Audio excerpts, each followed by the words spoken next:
Fala pessoal, eu sou o Pacete, editor de Forbes Tech e Forbes MKT. Esse é mais um episódio especial da série com os melhores CIOs, CTOs do Brasil.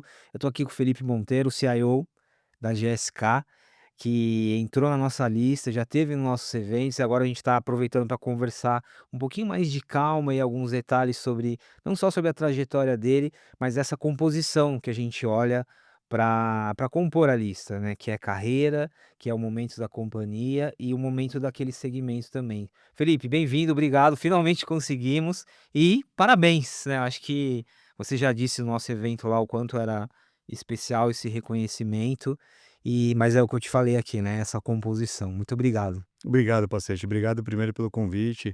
Mais uma vez, obrigado pelo reconhecimento e eu espero muito que essa conversa seja valiosa para quem está nos ouvindo. Cara, vamos lá. Eu sempre gosto de dar uns passos atrás antes de falar da companhia que você tá, do momento que você tá. Você tem alguns elementos ali de trajetória interessantes, né? Assim, que não são tão óbvios, não são só corporativos. Me dá uma ideia, assim, de como chegamos aqui. Bacana. Bom, eu tenho 20 anos de carreira em tecnologia, né? Eu comecei com 18 anos de idade. Apesar de ter trabalhado em outras coisas antes dos 18, tecnologia mesmo foi a partir dos 18 anos. Eu iniciei como desenvolvedor de software, então eu era programador, bem técnico mesmo, e muito por influência do meu irmão. Eu tenho um irmão mais velho, que 8 anos mais velho do que eu, então quando eu me dei por gente, ele já trabalhava com tecnologia, ele é um prodígio da tecnologia, então com 12 anos ele já programava, então assim, sempre foi uma fonte de inspiração, e eu me vi crescendo na frente de um computador, então eu sabia desde sempre que era isso que eu queria fazer. E iniciei então como desenvolvedor, passei por algumas consultorias e em uma delas eu tive a oportunidade de ser alocado num projeto na Lilly, foi minha primeira farmacêutica, e alguns meses depois dessa alocação eu recebi uma proposta para me juntar à Lilly como funcionário, e foi uma mudança drástica na minha carreira, que eu passei então de um desenvolvedor, e ali eu e minha máquina, uma postura mais introvertida, para um business partner de tecnologia. Então, Cara, aqui, assim, para quem não tá acostumado, aqui tem uma mudança de mundo, de cultural muito grande, né. Não é algo simples o que você tá falando. exatamente, mudança de linguagem, de postura, completamente um mundo diferente de um dia para o outro. E minha vivência no mercado na indústria farmacêutica era muito limitada, né, até então. Então foi uma mudança muito grande, foi um choque muito grande. A indústria como um todo naquele momento te assustava um pouco? Tipo, indústria farmacêutica? Tipo, que é isso, assim? Na verdade não, Pacete, acho que o desafio era tão bacana, eu era tão, assim, eu estava tão ansioso para começar logo e para viver essa nova realidade, e além de tudo, uma posição agora de liderança, além de tudo, virando líder de pessoas nessa mesma mudança, que eu acho que o entusiasmo era muito maior do que qualquer medo. Qual foi esse desafio de se tornar líder? Vale lembrar, é interessante, assim, quando eu uso aqui o termo nerd ou geek, é no sentido mais positivo da palavra, porque o termo nerd ele já foi por muito tempo utilizado de uma forma ruim, mas é no sentido mais positivo da palavra. E não sei se era o teu caso, mas o profissional de tecnologia, esse raiz, ele tem muito esse perfil, né? Ele tá ali lidando com códigos, ele tem uma dinâmica muito específica.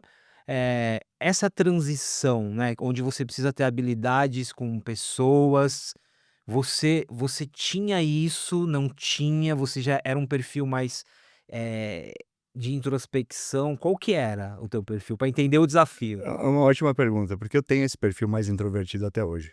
Então foi algo que eu fui descobrindo esse outro lado através da vivência. Então eu tive 2 coisas que eu fiz na época. Eu prestava muita atenção em outros líderes, como eles agiam, como eles se comunicavam, e tentava de alguma forma modelar aquilo. Então pessoas bem-sucedidas, eu falava: "É isso que eu quero ser, é assim que eu quero me comunicar". Eu prestava muita atenção nessas pessoas. E segundo, eu tive a sorte de ter bons mentores. Então logo que eu entrei na Lyri, eu tive um mentor muito bom, que eu falo que acelerou minha carreira, assim, em anos, que ele me passava todos os atalhos do mundo corporativo. Como me comunicar, como me portar, o que fazer, o que não fazer. Então foi uma escola, assim, foi um caminhão de informação vindo de uma vez só, mas foi uma experiência muito, muito rica. E a partir daí abriu portas para todo o resto da minha carreira, que foi seguindo então em posições de gestão. Ainda pela Lilly tive a oportunidade de ficar um ano fora nos Estados Unidos, então também viver outras culturas. Trabalhei, em posições regionais, tanto América Latina quanto mercados emergentes. Então foi um caminhão de informação, mas que foi muito rico, foi uma experiência, assim, incrível. Como foi esse lado da experiência internacional? Que ela tem uma quem tá de fora tem acaba vendo um certo glamour, mas ela também é um outro é muito legal, né, mas ela tem também uma série de outros desafios aqui, né. A gente tende a romantizar, É, essa é a verdade, ainda mais falar em Estados Unidos, "Nossa, os Estados Unidos, que legal, quero ir logo". Mas a verdade é que foi um período bastante solitário. Eu não tinha amigos lá, minha família estava aqui, eu tinha uma condição muito bacana pela companhia de um flyback a cada 2 meses, então eu podia ou trazer alguém do Brasil para os Estados Unidos ou voltar para cá. Então não perdi contato com a minha família, mas morando numa cidade extremamente gelada que é Indianápolis. Indianápolis. Indianápolis, 9 meses de frio no ano, acostumado com Os Estados Unidos ele tem esse extremo, né, assim, muito frio aqui, aí você tem um lado aqui que já é um pouco mais, assim, praia e tal, mas quando é frio, né. muito frio, muito frio. Então acho que foi a minha maior dificuldade de adaptação foi ao clima.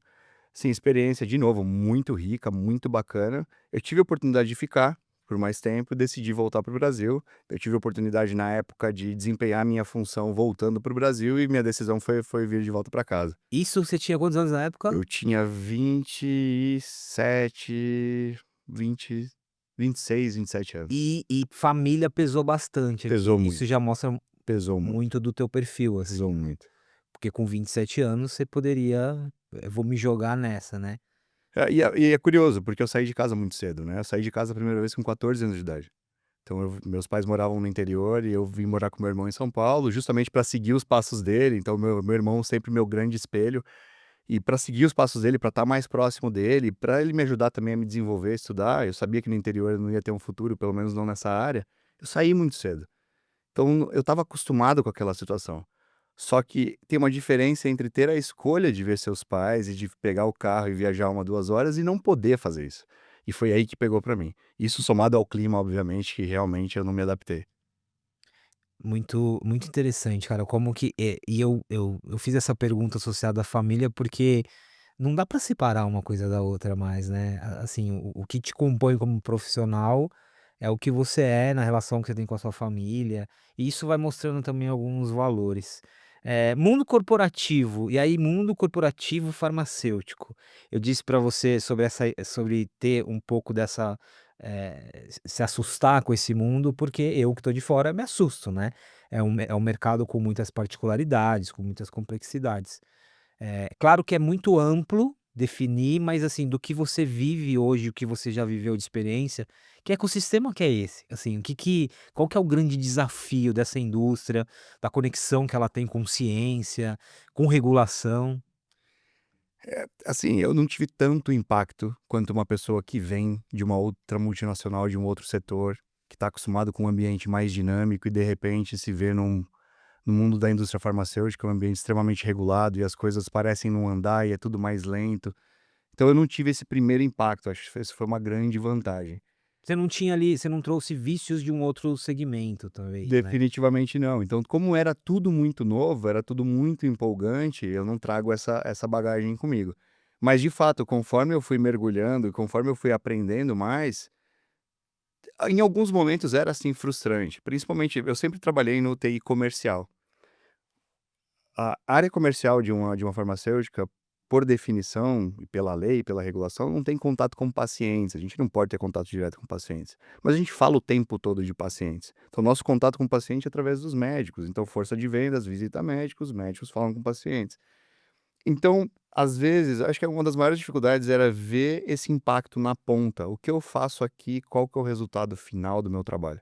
Essa conexão de Que ponta a ponta interessante é isso. difícil de Que visualizar. e uma visualização para além do número, né, porque enfim, o número talvez fosse um indicador aqui, mas eu entendi, é mais do que isso, assim, o que está acontecendo ali do outro lado. Impacto, né, de fato. Qual que é o impacto real do meu trabalho? O trabalho que eu desempenho aqui, qual que é o resultado disso no campo? Além do número. Então acho que esse foi o maior desafio. Mas a adaptação foi muito boa. Na verdade, eu passei a maior parte da minha carreira na indústria farmacêutica, né, a quinta farmacêutica para a qual eu trabalho agora, a GSK. Eu tive, na verdade, uma dificuldade quando eu saí da farma, que eu fui para o mercado de vendas diretas, que eu fui para a Tupperware, e aí sim eu tive o choque. Porque, apesar de ser uma indústria extremamente regulada, as coisas tendem a ser extremamente organizadas. Governança, por exemplo, cuidado que a gente tem com informações sensíveis, governança de dados. Ou seja, não tem como não ser, né, ou é isso ou você tá fora, né, como Exato, não é uma opção, é. os dados de pacientes são dados sagrados. Então quando eu vou para uma nova para um novo setor, tudo aquilo ali parecia muito, extremamente bagunçado e desregrado. Então o impacto foi o contrário. E eu honestamente não vi a hora de voltar para a indústria farmacêutica. Tive uma oportunidade de empreender no meio do caminho também, justamente trabalhando com meu irmão. Então fundamos a 3ID, que é a consultoria que ele atua até hoje. Foi uma experiência também muito bacana, mas o meu coração sempre esteve na área da saúde, sempre esteve na farma. Como sócio do teu irmão deu tudo certo, né. Tudo certo, tudo certo. Porque a inspiração continuou. Essa percepção a gente, você já deixou claro aqui, de novo, né, a gente sempre associa esse segmento, talvez a nem tanta velocidade, mas a regulação e tal. Ok, tem uma parte dessa percepção que ela é verdadeira, mas tem uma parte que não é, assim, e aí eu tô falando como leigo do segmento, então eu olho e falo: "Ah, é regulado, é lento, logo não inova". Pelo contrário, exatamente o fato de ser regulado e te dar condições ali claras e seguras te ajuda a inovar. Faz sentido essa Perfeita colocação, perfeita colocação. É muito comum você encontrar pessoas nesse setor que estão acostumadas a fazer as coisas e nem se perguntam por quê. É o famoso é um clichê dizer isso, mas desafiar o status quo. E quando eu entrei, principalmente, eu ouvia muita coisa nesse sentido. "Cara, não pode por quê?". "Ah, porque é assim. Faz muito tempo que é assim, tem alguma política aí em algum lugar que diz que é assim". E eu sempre fui muito curioso e muito incomodado. Então eu sempre fui atrás da informação. Mas me explica, que documento é esse? Que lei é essa? Que regulação é essa?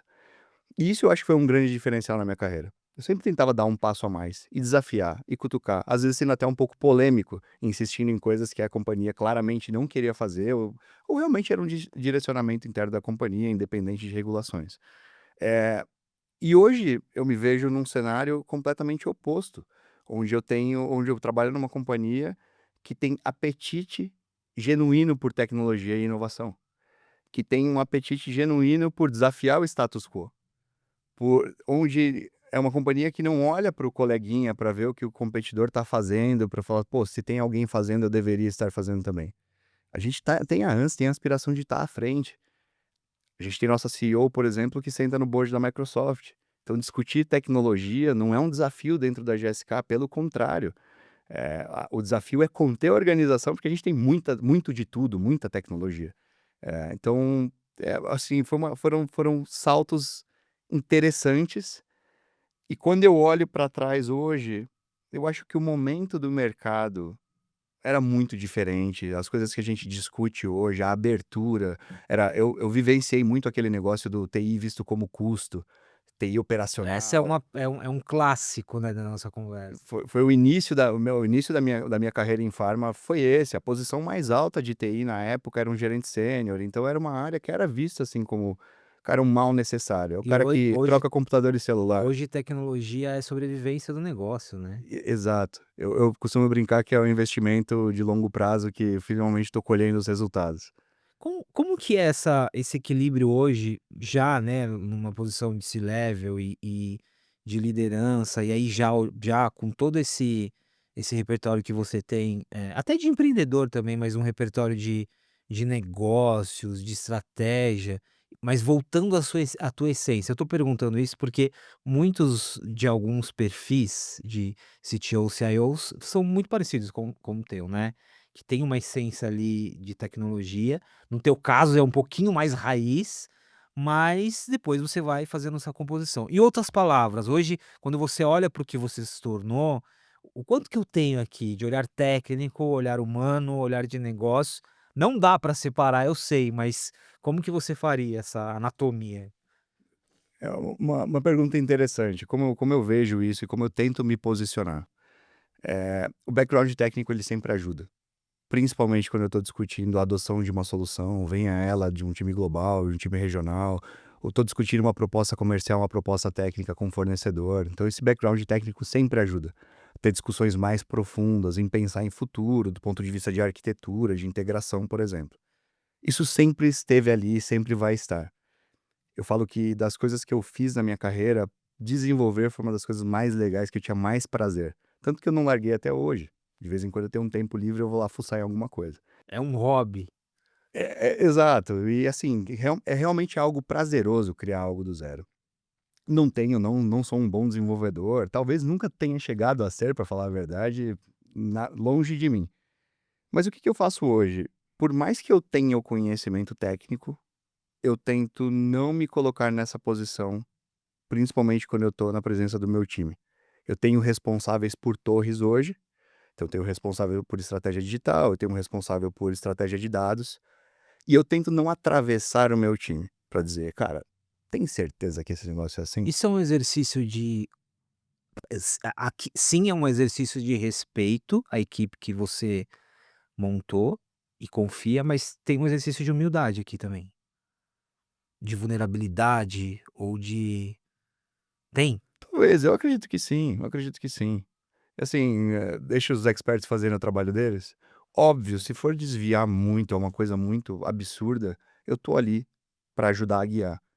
Mas eu quero que o meu time sinta que tem autonomia. Eu quero que o meu time se sinta dono do assunto do qual eles cuidam. E isso libera muito a minha carga operacional. Então, a gente trabalha hoje num ambiente de confiança.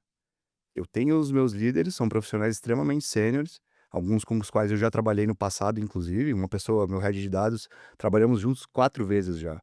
Então, é uma pessoa que eu venho basicamente trazendo comigo, então tem um nível extremo de confiança. E essas pessoas sentindo que elas são donas do assunto, quando a gente fala em accountability, a gente fala em autonomia, elas navegam com muito mais paixão, elas se sentem muito mais parte daquele todo, porque elas integram a minha liderança. E eu tento trazer isso, inclusive, para discussões de negócio. Eu estou sentado numa reunião de board, se surge alguma reunião, alguma discussão sobre um projeto específico, muitas vezes eu nem arrisco falar sobre. Eu posso trazer meu especialista aqui?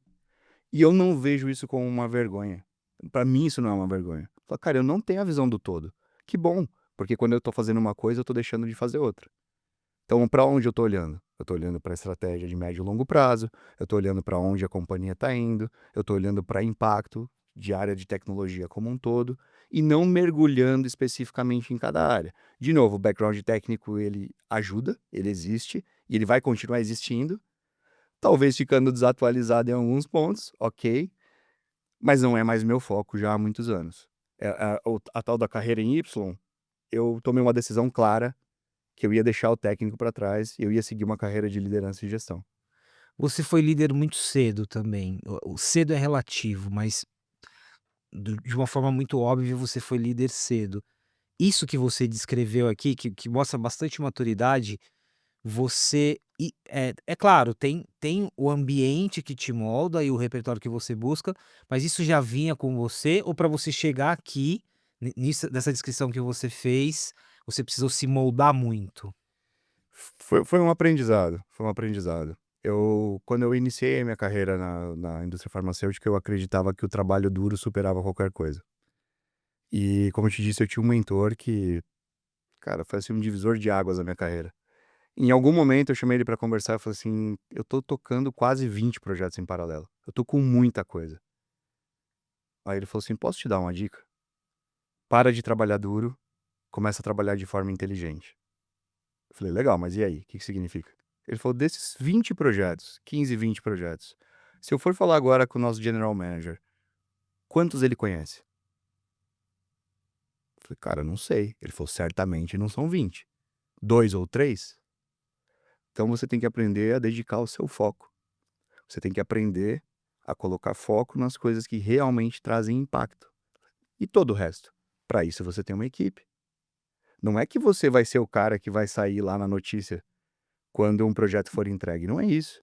Você vai trazer seu time junto contigo, mas vocês se dividem, vocês ampliam a superfície de contato e ampliam a sua capacidade produtiva. E o que for menos prioritário ainda ou não tiver tanto impacto, é aí que entram os terceiros, entram fornecedores, gerentes de projetos externos.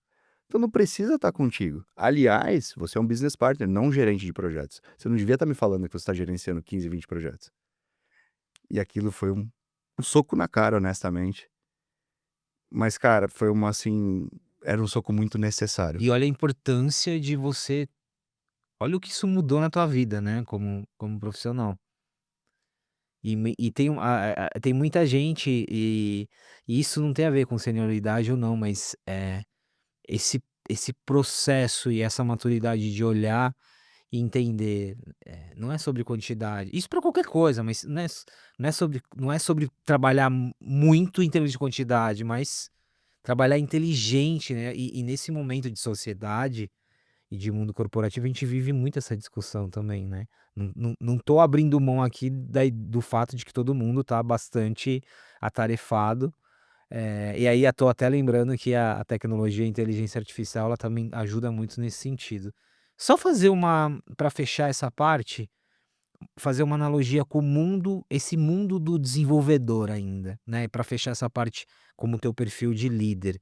O que que você traz, assim, o que que do que tem desse mundo, né, da dinâmica, do processo, talvez a disciplina, talvez da forma que você tem de resposta ali, ou como você vê o teu trabalho feito, como que isso te ajuda como líder? Como que o lado da programação, do desenvolvimento, essa relação ali com a tecnologia num sentido puro te ajuda como líder? Certamente na disciplina, o fato de estar acostumado com ritos e a rotina de desenvolvimento, teste, qualidade, produção, eu trago essa mentalidade para o meu dia a dia. Para tudo que eu recebo de demanda, eu valido se aquilo faz sentido, se está alinhado com as prioridades da companhia, se está alinhado. Recentemente implementamos a metodologia de OKRs para definir nossas prioridades para o ano. Está alinhado com os nossos OKRs? Tem impacto de negócio? Está alinhado com os nossos objetivos? E não, como vamos executar? Como vamos mensurar impacto? Então não é só trazer uma nova solução, colocar um novo sistema em produção. Como eu meço isso, de quanto em quanto tempo?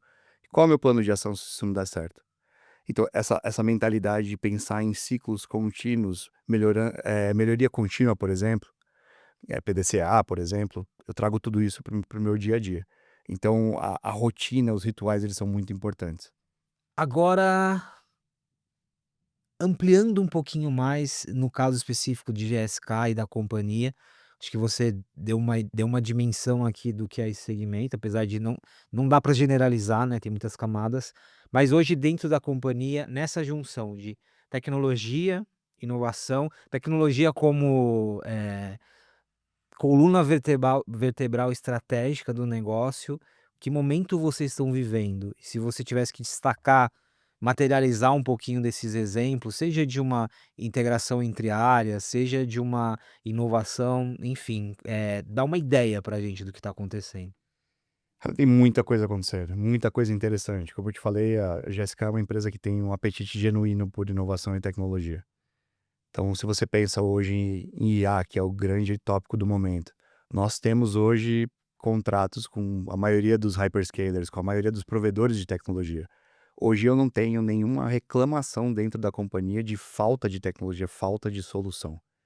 Eh, eu foco mais no comercial, obviamente, então quando eu falo dentro do meu escopo, a gente está preocupado com a efetividade das operações do dia a dia, dos nossos funcionários dentro dos escritórios, dos nossos times de venda, com o tipo de material, com a velocidade que eu gero um material, uma campanha de marketing, eh, qual que é o impacto daquele conteúdo, seja para um médico, seja para um paciente.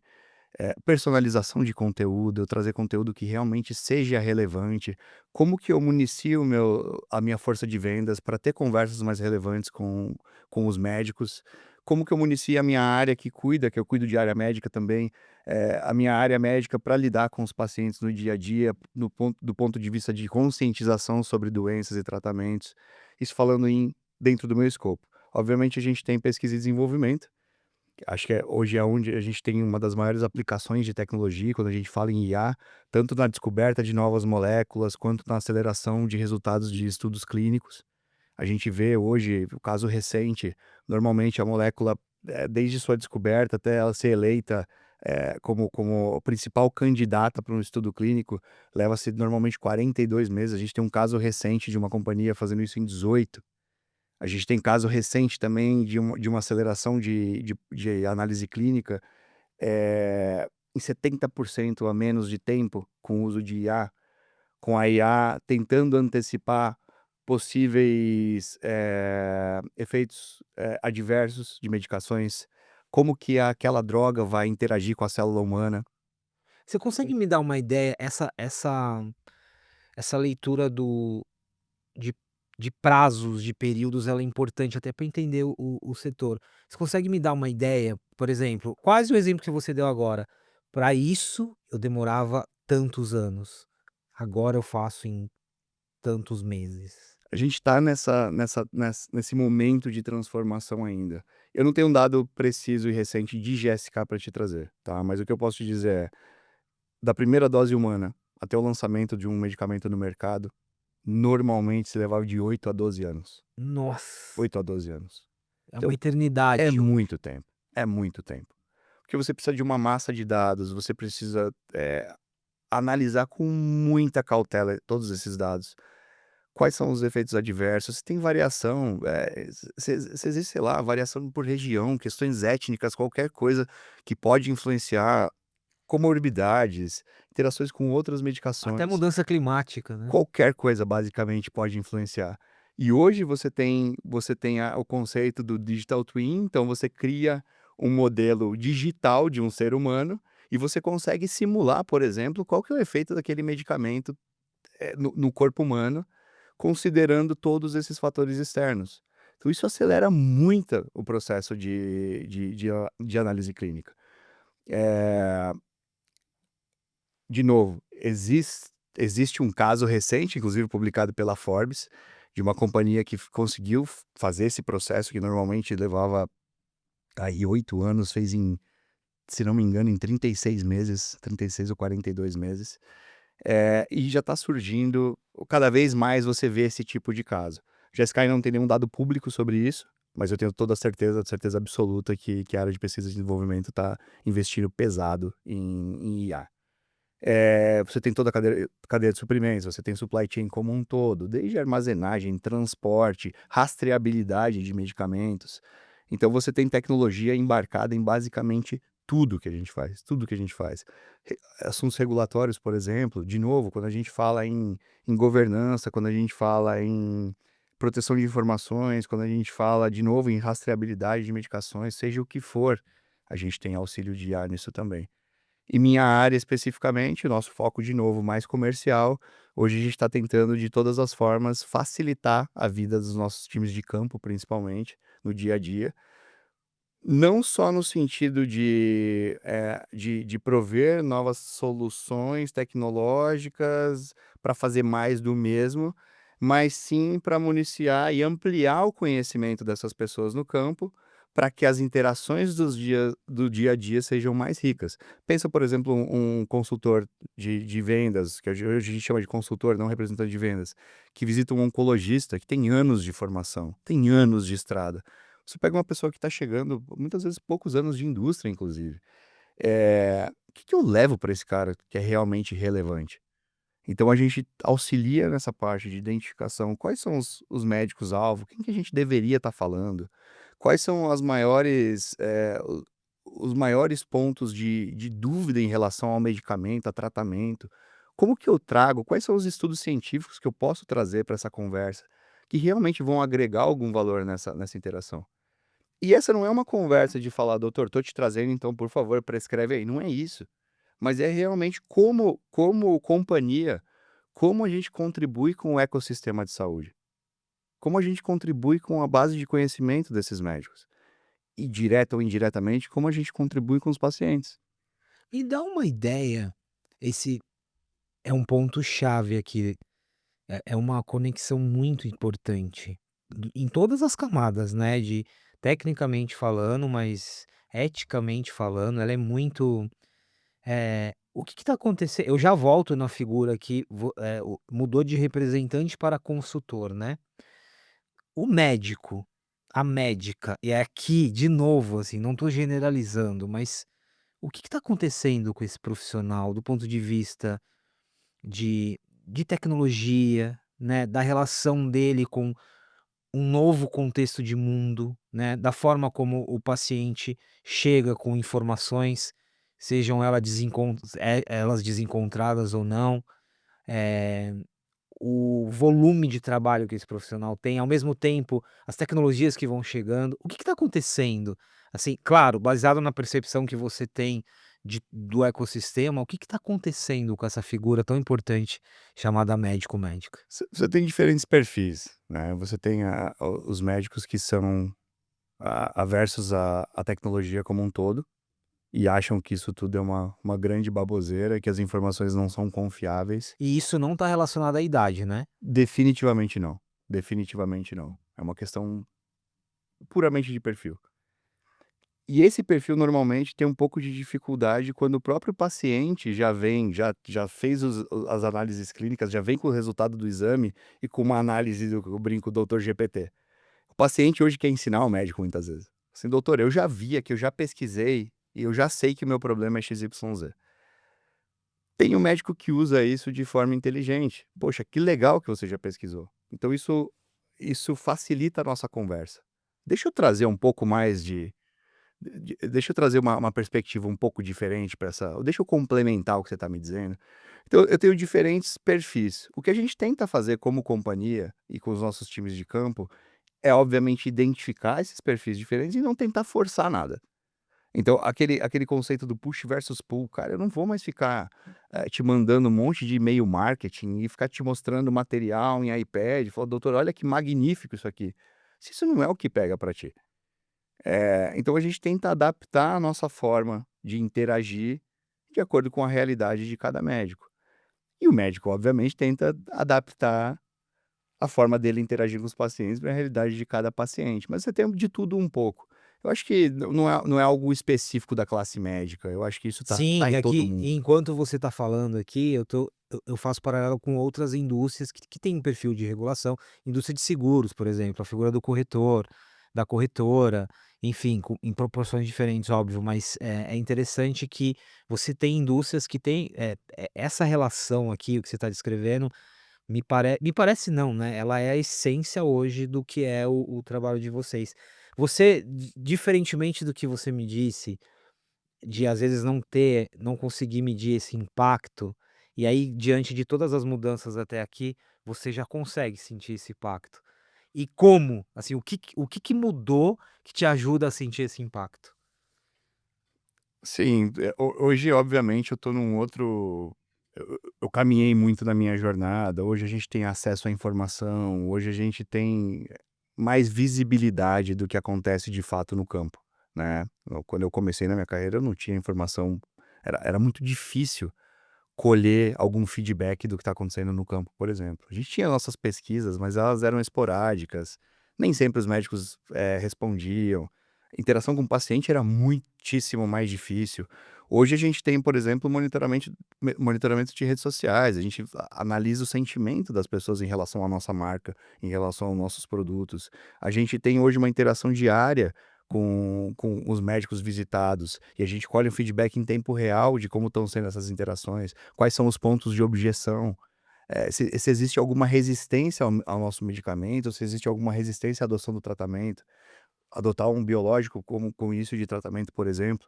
E hoje a gente tem muito mais direção, esse dado está dentro de casa. Hoje, a área de tecnologia, agora numa nova, eu não quero dizer num novo patamar, mas uma nova realidade que a área de tecnologia se encontra, hoje nós fazemos parte dessas discussões estratégicas de negócio. Então hoje não somos mais só os provedores de solução.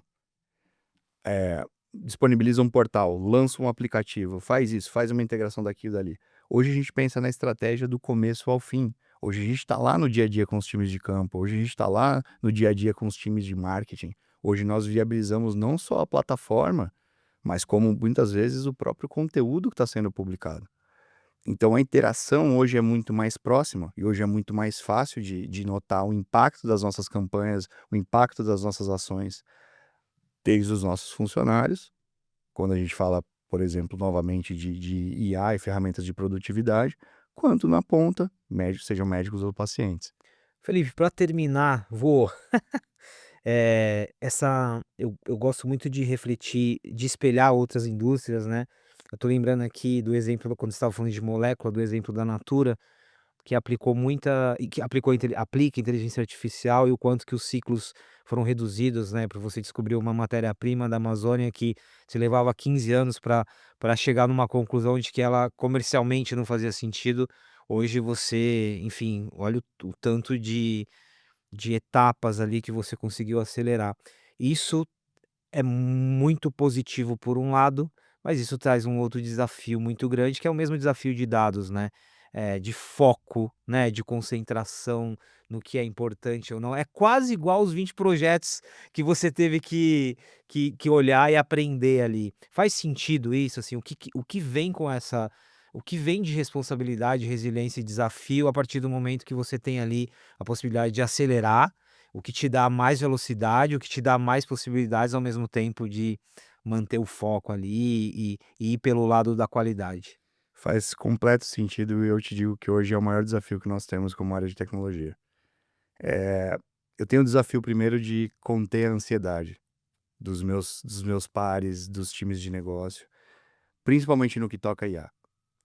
Hoje todas as áreas, ou a maioria das pessoas, não quero generalizar, mas grande parte das pessoas, se sentem obrigadas a virar especialistas em IA. Porque eu tenho que conhecer isso, porque eu tenho que virar engenheiro de prompt, porque eu tenho que entender essa nova tecnologia, eu tenho que entender esse novo mundo. E aí acontece uma coisa que é o assédio externo. Eu tenho fornecedores hoje acessando diretamente as minhas áreas de negócio, tentando vender a próxima nova ferramenta que vai mudar a nossa vida. Onde, na verdade, a gente sabe que a maioria das ferramentas que estão rodando no mercado, com exceção das grandes, obviamente, nada mais são do que wrappers de um GPT, de um Gemini. Então, por trás, ele tem uma carinha bonitinha, ele tem uma casquinha, mas no fim das contas, o que está por trás daquilo é a mesma ferramenta que eu tenho dentro de casa. Ou seja, o mercado da tecnologia, estrategicamente, ele também está reagindo a uma demanda, que muitas vezes parte dessa demanda nasce da ansiedade. De fato, os provedores de tecnologia estão tentando surfar uma onda, mas muitas vezes não da forma mais leal possível. A gente tem que ter clareza de que existem 2 vertentes em tecnologia. A gente tem o que a gente chama de Deep Tech, que é da onde nasce a própria internet, é onde nasce a inteligência artificial, que é o que nasce lá nas universidades, na academia, não tem uma aplicabilidade pré-definida, é aquilo que eles chamam de Blue Sky Research, é a tecnologia, é a pesquisa pela paixão da pesquisa, pela paixão pela tecnologia. Em algum momento isso vem para o mercado. E eu tenho a tech tradicional, que é um Uber, que é um Airbnb, que foi desenhado, foi concebido para atender uma demanda específica. Hoje eu tenho fornecedores de tech tradicional se passando por fornecedores especialistas de deep tech, falando que são especialistas em IA, que tem a panaceia que vai resolver todos os problemas da companhia. Então o assédio é muito grande. Semanalmente eu tenho algum parceiro de negócio falando assim: "Felipe, eu vi uma apresentação, ou fui num evento, ou recebi um e-mail, uma ligação, cara, tem essa ferramentinha aqui, que eu e meu time, a gente tem um acordo, a gente não veta, a gente não abate na decolagem, a gente vai conversar". E aí, de novo, esse background técnico ajuda. 2, 3 perguntas normalmente, e o véu cai, a máscara cai, e a gente fala: "Cara, você tem aí a mesma coisa que eu tenho aqui. Deixa eu te explicar por que que eu não uso. Deixa eu te explicar a minha preocupação com os meus dados de pacientes, por exemplo, com os meus dados sensíveis. Então, eu tenho um motivo pelo qual eu não faço aqui dentro de casa". E cada vez mais a gente faz. A gente tem agora RAGs implementados, que é o Retrieval Augmented Generation, que é onde eu conecto o meu LLM numa base específica de políticas e procedimentos, onde eu defino, qual que é o set de informações específicos da companhia que aquele LLM vai consultar, e não tem uma chance de alucinação aí, porque são informações, são hard facts ali, são documentos internos da companhia. Eu tenho uma preocupação aí com governança, com acesso à informação. A minha LLM interna, por mais que ela seja protegida, integrada também com o meu Data Loss Prevention, com o meu DLP para que a informação não vaze, não pode se tornar o maior fofoqueiro da minha companhia. Eu não posso permitir que a minha ferramenta interna, que hoje a gente tem, por exemplo, uma LLM interna, seja a ferramenta que vai lá buscar os dados de reestruturação de equipes e de times e disponibiliza isso para a companhia inteira. Então a gente está tentando ao mesmo tempo fazer um trabalho educacional com esses fornecedores, de falar assim: "Deixa eu te explicar a complexidade disso aqui". Obviamente a gente investe mais tempo em fornecedores com quem a gente já tem uma relação. Então a partir daqui, próxima conversa que a gente tiver, vamos ter uma conversa um pouquinho mais realista, você já sabendo que a tecnologia eu tenho aqui dentro de casa, e você sabendo agora os motivos pelo qual eu não adoto da mesma forma que você. Então essa definitivamente é uma das maiores dificuldades que a gente tem, porque isso desvia o foco. E o que eu tento fazer, e isso é uma coisa que eu falo para o meu time, e eu falo para quem estiver ouvindo aqui, é fazer uma análise pé no chão. A tecnologia está evoluindo muito rapidamente. Os ciclos tecnológicos agora duram meses, onde antes duravam anos. Será que os desafios de negócio mudaram tão repentinamente assim? Será que os meus desafios de negócio mudaram nos últimos 3, 6 meses?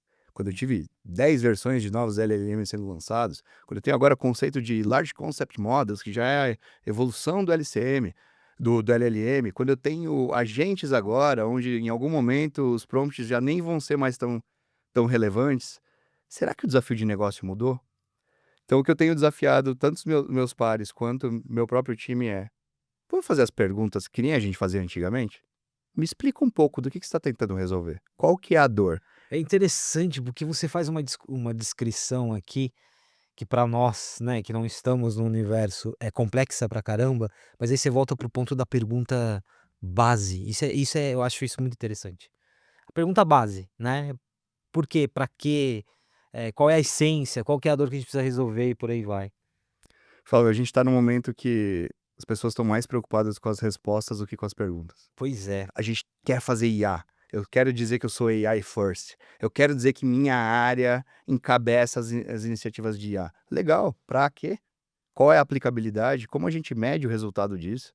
Então eu tento trazer essa visão mais pé no chão, que às vezes é vista assim como uma visão de blocker, mas é o papel da área de tecnologia. Eu acho que um dos grandes papéis do CIO hoje é servir como um gatekeeper, de manter o mundo lá fora e falar: "Fornecedores, espera aí que não é verdade o que você está me falando, ou o que você tem para me oferecer eu já tenho aqui, ou legal, até tem alguma coisinha que a gente possa trazer, mas deixa eu te dar os guidelines aqui", e conter a organização no sentido de: "Cara, a gente tem clareza do que a gente quer fazer? Por favor, não tenta me falar da solução. Vamos falar do problema, foca no problema". Então eu continuo apaixonado pelo problema e não pela solução. IA hoje é o grande tópico do momento. Lógico que é. É o que eu falei, a gente fala hoje muito de LLMs, mas a gente já está falando de LCM, que é o próximo passo. LLM é o eu falo que é a pessoa que consegue ler o livro página por página, o LCM ele lê livro por livro, e além de tudo conecta com conceito. O LLM é uma ferramenta, é um modelo probabilístico estatístico, ele não entende a linguagem humana de verdade.